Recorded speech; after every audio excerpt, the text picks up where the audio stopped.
கிளம்ப ஆரம்பிச்சிருச்சு.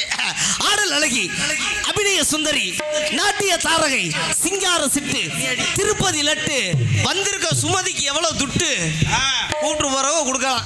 உங்கள் கரூர் சுமதி அவர்கள் டான்ஸ் அண்ட் டான்ஸ்.